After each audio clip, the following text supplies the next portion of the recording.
Nueva edición de Hola Doctor, ¿cómo le va? Buenas tardes. Bueno, seguimos con el tema del COVID. No hay otra forma que hablar de esto que lamentablemente sigue acosando a todos los seres humanos, particularmente a los argentinos y a los bahienses también, ¿no? Llevamos 14 meses, estamos a mediados de mayo, llevamos 14 meses hablando de esto y preocupándonos por esto.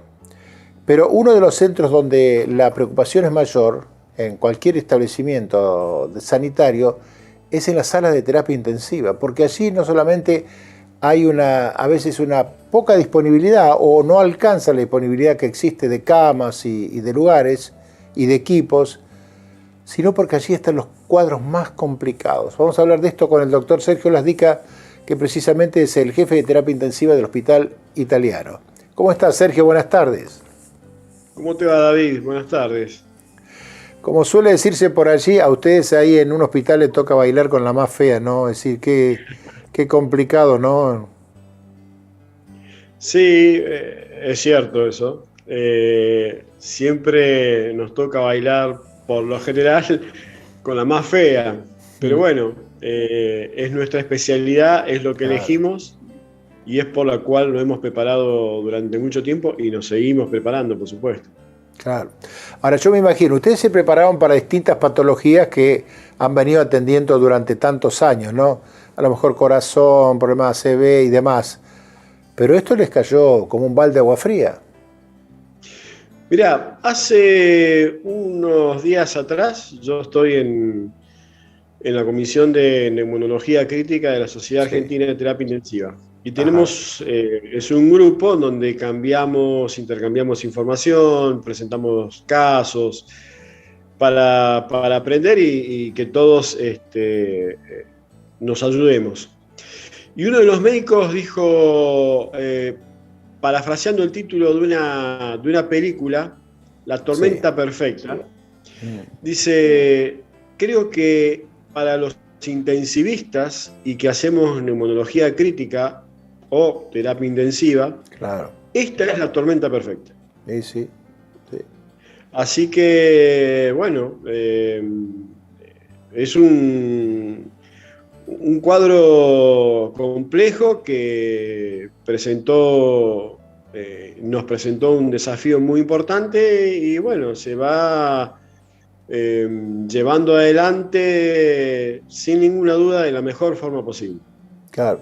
Sergio, ¿en qué momento se decide, bueno, una persona tiene que pasar a terapia? Es decir, por ahí está en una sala común, a lo mejor con respirador y demás, de pronto dice, bueno, no, este caso es para llevarlo a terapia intensiva. El paciente generalmente es visto por un médico de cabecera y Sí, cuando ese médico de cabecera cree que necesita un control en tiempo y en forma más estricto sobre su paciente, ajá, lo presenta a terapia intensiva y el intensivista, el médico de guardia o el equipo de terapia lo evalúa y ve claro, si realmente necesita terapia intensiva, porque quizás claro, con ciertos cambios puede ser asistido en la sala general, también siendo controlado en conjunto con el médico de terapia. Pero claro, bueno, por lo general es eso, cuando se necesitan controles más estrictos o tratamientos más específicos o se agotó un tratamiento determinado en la sala general, ese paciente es el que tendría que estar en terapia intensiva y o terapia intermedia, que es un paso previo a terapia previo. intensiva. ¿Cómo es el tratamiento de un paciente con COVID dentro de la terapia intensiva? Hay eh, dos formas de asistencia. Generalmente el paciente con COVID viene con una dificultad respiratoria Ah, significativa. sí, Entonces, por lo general, en la sala general de clínica médica de nuestro hospital, asisten a estos pacientes ya con un soporte respiratorio importante. sí, Entonces, a veces cuando ingresa a terapia intensiva ya directamente ingresa lamentablemente para un soporte respiratorio invasivo, es decir, con ajá, intubación endotraqueal, sí, sedación prolongada. Entonces, lamentablemente no, nos quedamos sin demasiado opciones de tratamiento en cuanto a la función respiratoria. Ajá. Porque en clínica médica trabajan bien de esa forma, asistiendo y tratando de que el paciente no llegue a terapia intensiva, porque ahí es donde se genera el cuello botella, por lo general. Claro, sí, sí. Es donde menos disponibilidades tienen, ¿no? Y además, porque no cualquiera está trabajando, incluso a nivel profesional, no cualquiera puede pasar a trabajar en la unidad de ustedes. Bueno, ese es el problema global que está ocurriendo y que en realidad hace muy poco tiempo se han planteado, que Sí. todos se preocuparon por adquirir materiales, llámese respiradores, monitores, bomba de infusión, y se olvidaron de la gente que maneja eso. Claro, seguro. Porque no cualquier profesional puede manejar un respirador, una bomba de infusión o un monitor y entender qué es lo que está ocurriendo. Claro. Entonces, bueno, en terapia intensiva la gente es más especializada que lo general que uno suele ver, un médico clínico u Claro. otra especialidad, ¿no es cierto? Claro, claro. ¿Cuál es la razón, Sergio, por la cual se lo ceda? Como se ha dicho, es cierto que, bueno, que el paciente debe estar boca abajo, ¿y por qué razón? La asistencia es con sedación profunda o con relajación. Siempre que el paciente esté relajado tiene que estar sedado, no puede estar con una relajación sin sedación. Correcto. Y inicialmente se lo asiste respiratoriamente boca arriba, que es la forma habitual de asistirlo. Tal cual. Ahora, cuando el paciente tiene un deterioro en la oxigenación significativo, ahí sí es cuando se lo cambia de posición, se lo coloca boca abajo y se busca la mejoría en la oxigenación a través de mecanismos fisiológicos que el organismo tiene. Pero son medidas extremas que uno hace para mejorar la oxigenación y darle un tiempo a esos pulmones que se vayan desinflamando. Claro. ¿En qué es lo que con el COVID, qué pasa? ¿El pulmón se inflama, no alcanza, los alvéolos no alcanzan a funcionar? ¿Cuál es la razón principal de por qué no? Hay distintas afecciones.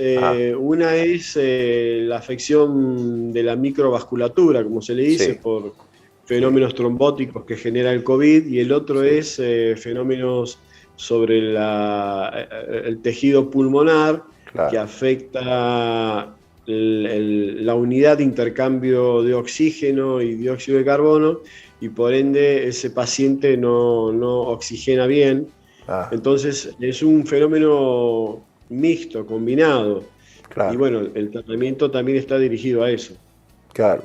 Sergio, ¿y el manejo de un paciente con COVID dentro de la misma sala requiere de mayor cantidad de personal? Por lo general, un paciente ventilado de cualquier situación que está con asistencia respiratoria lleva en sí 2 personas de asistencia, porque son pacientes que tienen que cambiarse de posición, y si vos tenés que ponerlo boca abajo, no son menos de 3 o 4 personas que tienen que estar ocupándose de ese paciente. Son pacientes que en terapia intensiva generan una carga extra de trabajo, porque son pacientes muy complejos. Entonces no son menos de 2 o 3 personas que tienen que estar asistiéndolo.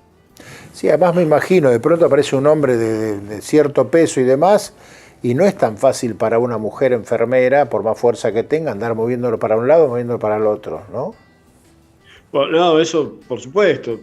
A personas de mayor tamaño, mayor peso, más complejidad en todo. Claro, en todo.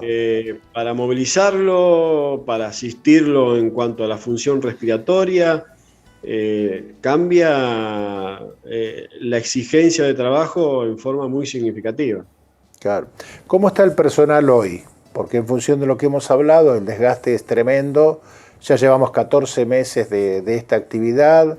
Los casos que parecía que se disminuían aumentaron. La situación en las terapias cada vez están más complicadas. ¿Cómo está el personal hoy?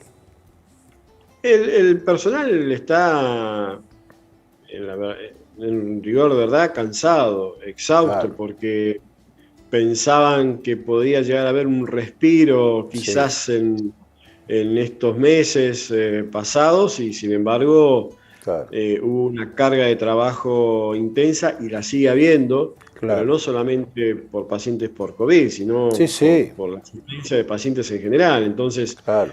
se suma a la asistencia con pacientes con COVID la asistencia de otras patologías que hay que atenerlas y que llevan mucho trabajo, como cualquier paciente de terapia intensiva. Sí. Y el personal se cansa, claro, se desgasta, y bueno, sí. eso es la verdad que es preocupante. Claro. La última, Sergio, ¿qué experiencia le deja todo esto, ¿no? Después de todo este tiempo y de todo lo que han pasado y bueno, de lo que seguramente van a pasar, ¿qué resultado le va dejando? ¿Qué experiencia? Y para nosotros, justamente ¿Qué los lección? intensivistas, nosotros hemos aprendido mucho de la patología respiratoria, seguimos aprendiendo, porque desde mi punto de vista el COVID es muy inespecífico en cuanto a... Sí. Nos sorprende día a día la forma de actuar, de generar daño. Y como bien dijo un colega amigo, es la tormenta perfecta para los intensivistas, Claro. en donde aprendemos mucho, pero también se trabaja mucho y bueno, el cansancio es muy grande. Y la reflexión para la gente es a cuidarse, no queda otra. Es que creo que ya lo hemos hablado off the record nosotros. Sí. No queda otra que estar distanciados, mantener las conductas de higiene que todo el mundo escucha en todos lados. Sí. Y mientras tanto, tener la posibilidad de un mayor testeo y una mayor tasa de vacunación. Claro. Sergio, te agradecemos mucho, ha sido un placer, muy clarito como siempre. Un abrazo grande y bueno, felicitaciones y un saludo cordial a toda la gente que está trabajando con vos ahí en el Hospital Italiano. Bueno, David, yo eternamente agradecido porque siempre nos tienen en cuenta y gracias por la nota y bueno, para ustedes, para cuando ustedes deseen, a tu disposición. Un gran abrazo. Era el doctor Sergio Lasdica, el jefe de terapia intensiva del Hospital Regional Italiano del Sur. Vamos a hacer una pausa.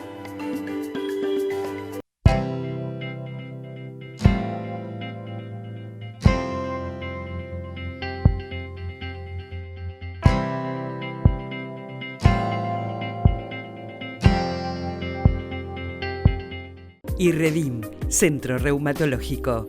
Nueva dirección, Undiano 10, teléfono 455-8214. Osrga y Amsterdam Salud unidos para ofrecer los mejores planes de salud a sus beneficiarios. Hospital Italiano Regional del Sur, más de medio siglo atendiendo la salud de la gente de Bahía Blanca y la región. En el Hospital Privado Dr. Raúl Matera te brindamos mucho más que buena salud. 9 de julio 445, 455-8880. El monóxido de carbono no se puede ver, no se puede oír, no se puede oler. Sí, se puede detener. Mantén los ambientes ventilados. Deja una puerta o ventana entreabierta. Verifica que la llama siempre sea de color azul. Controla los artefactos con gasistas matriculados. Que no te sorprenda. Municipio de Bahía Blanca.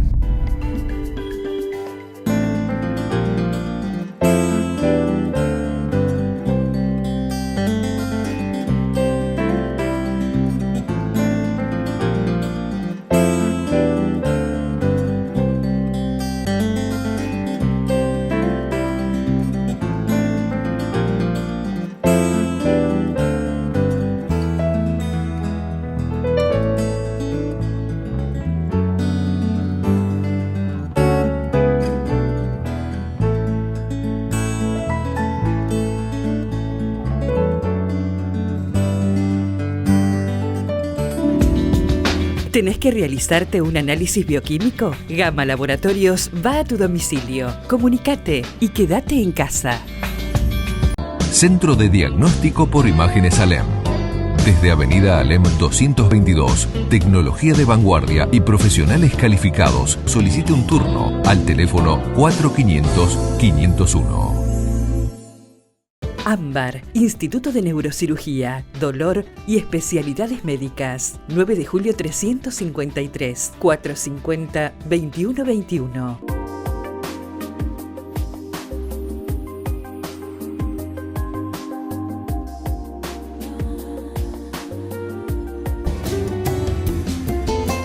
Segunda parte, hola doctor, vamos a hablar ahora con el neurocirujano Pablo Curino, muy conocido no solamente en Bahía Blanca, sino en toda la región, porque queremos saber en qué medida el COVID ha afectado las enfermedades neurológicas. Pablo, ¿cómo te va? Buenas tardes, ¿cómo andás?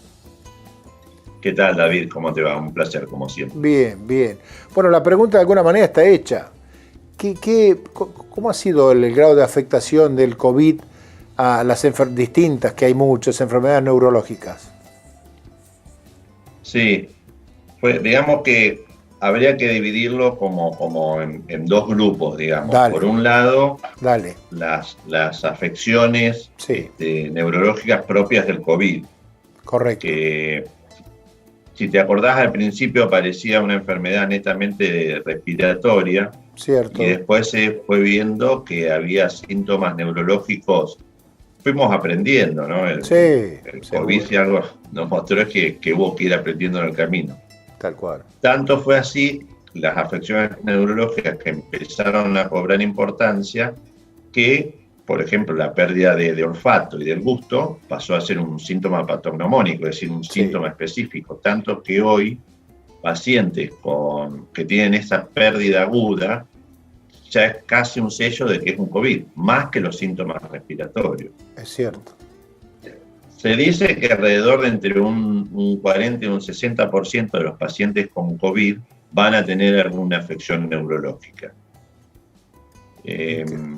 Hay un trabajo interesante que salió en el Lancet, en el capítulo de psiquiatría, que habla de 1 cada 3 personas va a tener un trastorno neurológico o psiquiátrico. Este trabajo, después cuando uno desmenuza, es un trabajo a 6 meses en pacientes de Estados Unidos y que no distingue bien entre los casos leves y los casos graves.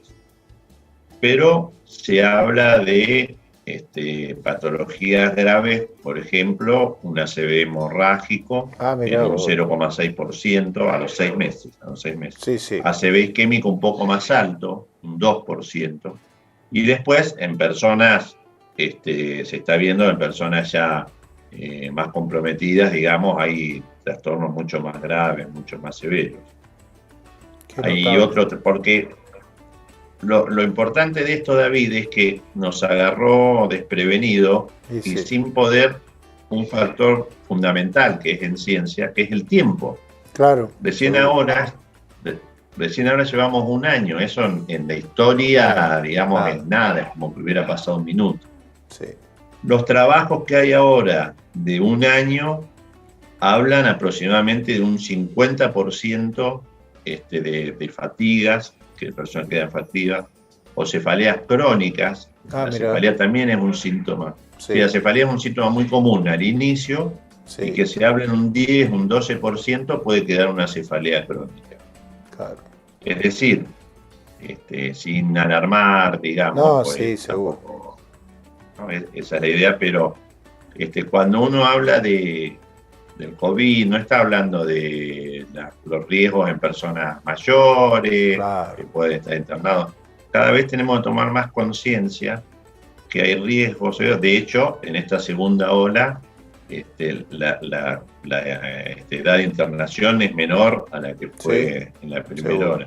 Sí, sí. Entonces, dentro de todas estas consideraciones que tenemos que ver entonces que sacar esa idea de que el COVID puede afectar a personas mayores o con factores de riesgo.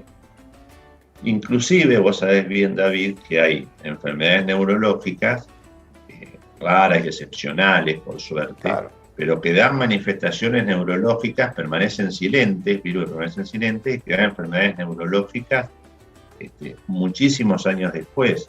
Claro. Como el ejemplo de la vaca loca, ¿no? que estuvo en boga hace un tiempo, Sí. en Inglaterra, enfermedades Creutzfeldt-Jakob. Sí, sí. No sabemos qué pasa acá, ¿no? Entonces, digamos, extremar los cuidados, darle una importancia cada vez más preponderante al COVID, pero también como la segunda parte, como decías recién, a todo lo que no es COVID. Claro. Lo fundamental acá, Pablo, es tratar de evitarlo. Es decir, porque eso de por ahí dice, bueno, yo me vacuné, total no me va a hacer tanto como me podía haber hecho sin vacuna. No, si lo podés evitar, evítalo. No hay que minimizar el riesgo. No hay que minimizar. Tenemos que, pero digo individualmente, David, tenemos que dejar de ser una sociedad adolescente. Necesitamos madurar. No tenemos que necesitar ya estar. Cada uno sabe bien los riesgos, el balance entre esta famosa dicotomía entre economía y salud, ¿no? Digamos, la protección tiene que ser individual. Yo no me tengo que exponer. Esa es la parte de madurez que tenemos que adquirir como individuo. No importa la edad. Claro. No importa si estoy vacunado o no. Tenemos que tener un cuidado individual. Entre ese balance, porque en la otra parte, no digamos viendo todo lo no COVID, tenemos también pandemias muy serias, como es el 40% de la población en pobreza. Eso es una pandemia tan importante como el COVID, ¿no? O sigue siendo la muerte en personas jóvenes, los accidentes de auto. Esto lo sabes muy bien, hace años, David. Las rutas siguen en el mismo estado, ¿no? Claro. Pablo, entonces, sí, te escucho. No, toda la importancia extrema al COVID, toda la importancia extrema, es una pandemia. La definición de pandemia es que no hay forma de frenarla, haga lo que se haga, por eso tanto el cuidado individual, y no descuidar todo lo otro, que no es lo mismo una pandemia de COVID en Estados Unidos que en un país pobre y con tantas deficiencias como nosotros. La segunda parte, Pablo, es decir, ¿en qué medida ha perjudicado el COVID que sigan los tratamientos? Gente que por ahí tenía que ir a ver al especialista y no fue, o a lo mejor intervenciones quirúrgicas que por el riesgo del hospital no se hicieron. Sí, esa es la otra, ese es el otro, la otra cara. La parte no oculta que se ve del COVID, ¿no? La parte que vemos nosotros, los que estamos en salud. Estamos viendo cada vez más complicaciones de gente que por la pandemia, por la cuarentena, no se pudo controlar. Nosotros como especialistas, yo como neurocirujano, nosotros decimos que vemos las complicaciones de la enfermedad. Sí, seguro. Las complicaciones de la falta de cuidado de las personas hipertensas, de las personas diabéticas. Hemos insistido hasta el cansancio en esas personas con la actividad física. Yo paso gran parte de mi consulta insistiendo en la actividad física. Y fíjate que de pronto esa persona hipertensa, esa persona diabética, esa persona con colesterol alto, aumentó de peso, se le restringió la actividad física, no se ha podido controlar por el riesgo, por el miedo de ir a hospitales o algo. Seguro. Entonces empezamos a ver ahora complicaciones de todo eso. Por eso digo yo que la persona tiene que tener el cuidado del COVID y no tiene que descuidar sus enfermedades de base más allá del COVID. No tenemos que, nosotros como profesionales tenemos que seguir cuidando como veníamos cuidando antes, porque el COVID es lo más grave que nos está pasando en este momento. Seguro, sí. Pero no es lo único. Claro. Pero no es lo único.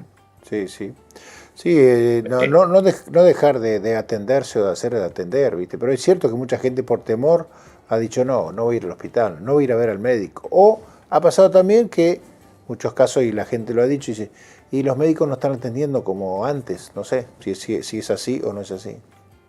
También hay un temor del otro lado. Vuelvo a basarme y a apelar a la madurez. No, es así, David, pero porque es una realidad. Sí. Porque nunca hemos pasado por una situación como esta. Claro, nunca hemos tenido las terapias tan llenas, nunca hemos tenido la guardia. Yo es la primera vez que veo lo que veía en películas en otros lugares, personas atendidas en el pasillo o internadas en los consultorios, con profesionales, David, te lo puedo asegurar, extremadamente agotados. Totalmente, claro. El personal de terapia, el personal de salud. Y es una cuestión lógica, digamos, una persona cansada, agotada, sobreexpuesta, no va a atender de la misma manera que atiende estando descansado, estando bien en una situación habitual. Vos mismo lo dijiste, las cirugías, por ejemplo, ahora por suerte uno se va acomodando a la situación, pero al principio la situación quirúrgica fue terrible, fue terrible. Cuando se cortó las cirugías convencionales para cuidar las camas, esa situación hubo un montón de personas que necesitaban. Está bien, las urgencias se hicieron, pero hubo personas que dejaron de consultarnos por el miedo, por ejemplo, y que después han llegado con patologías mucho más serias. Más severas. Eso es más severas, claro. Eso es lo que hay que tener en cuenta cuando todas las cosas que rodean al COVID. No dice una persona joven en este momento, ¿no? Que dice, no, yo sé que si me contagio va a ser leve, que no hay problema, no me importa. Yo digo que hoy por hoy, un accidente de auto es una catástrofe individual. Seguro. Porque no puede conseguir cama, porque no puede estar recorriendo hospitales hasta encontrar un lugar. Una catástrofe. Entonces esa persona joven, uno cuando fue joven se cree inmortal, ¿no? Pero apelar a los padres, ¿no? Claro. Apelar a los padres del cuidado de la adolescencia. Claro. Pablo, te agradecemos mucho. Seguramente esto da para muchos temas, muchas notas más que las vamos a seguir haciendo con el paso del tiempo. Ojalá que estas cosas se vayan atenuando y bueno, que el virus nos empiece a dar algún respiro, pero es cierto que mucho depende de nosotros. Te mandamos un gran abrazo. No, al contrario, David, siempre a disposición. Un placer, El doctor Pablo Curino, qué clarito que estuvo, ¿no? Al expresarnos qué es lo que ha pasado, qué es lo que pasa y bueno, los riesgos que a veces tenemos. Tomemos un poco de conciencia de lo que pasa con el COVID. Seamos adultos alguna vez. El doctor Curino, como todos los invitados de este programa, va a recibir un presente de Brix que está ahí en Roca 97. Y nosotros nos vamos a reencontrar exactamente en una semana. Muchas gracias.